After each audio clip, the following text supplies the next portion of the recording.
วันนี้นะคะเดี๋ยวเราจะพาไปดูที่ร้าน DIY นะคะเราจะไปหาอุปกรณ์ที่จะทำเสาเขาเรียกเสาทับแล้วก็อุปกรณ์ที่จะทำเสาไฟชีตนะคะเดี๋ยวเราไปดูกันนะก็อันนี้ที่ร้าน DIY นะคะชื่อก็บอกแล้วว่า DIY เดี๋ยวจะพาเพื่อนไปลองทำดูกันไปค่ะนี่เราอยู่ที่โลตัส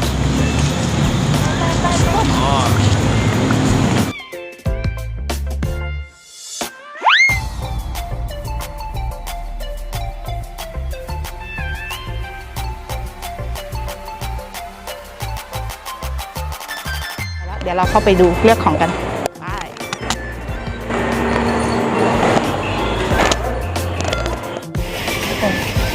เจอแล้วนะคะ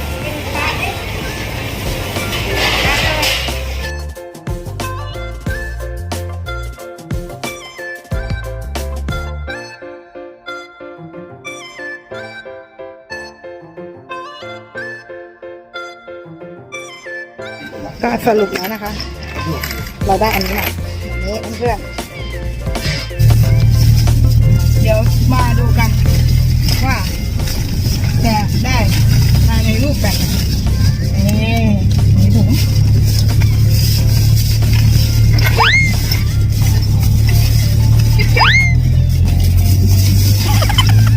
ให้ดูแค่นี้พอ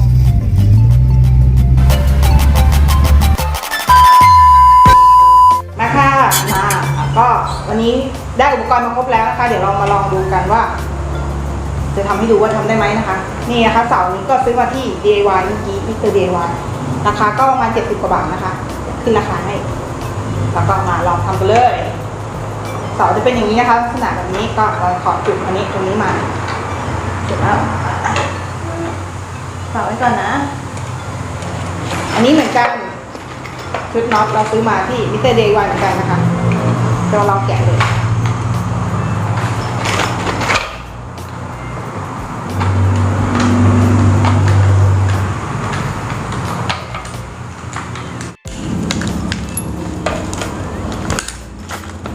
ก็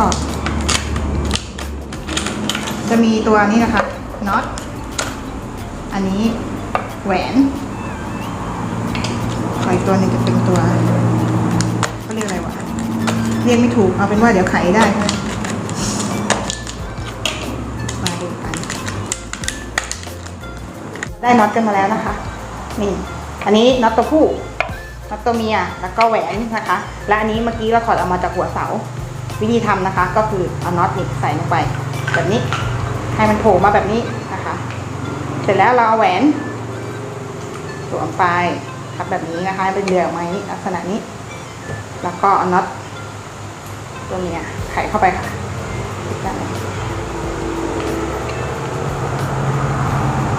ไม่ถูกหมุนเข้าไปสุดนะ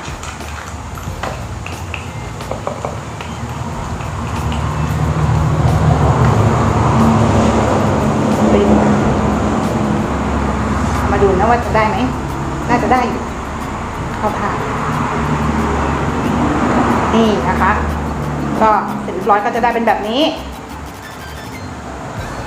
อันนี้ก็คือเหมือนเวลาที่เราพอเราใส่เข้ากับเสาอันนี้เมื่อกี้ที่เราถอดมา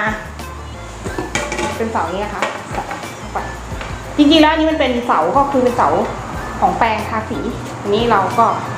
จะมา DIY อย่างที่บอกนะคะเราทำน็อตมันจะได้มาลักษณะนี้ไว้สำหรับเกี่ยวไอตัว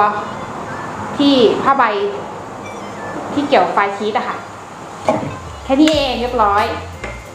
ไงคะเพื่อนๆสำหรับวันนี้ก็เรียบร้อยแล้วนะคะกระบองไฟอิ๋วของเราเดี๋ยวรอบหน้าเรามาดูคลิปหน้านะคะเรามาดูกันว่ามันจะใช้งานจริงได้ไหมยังไงฝากติดตามด้วยนะคะวันนี้ลาไปก่อนนะจ๊ะบ๊ายบาย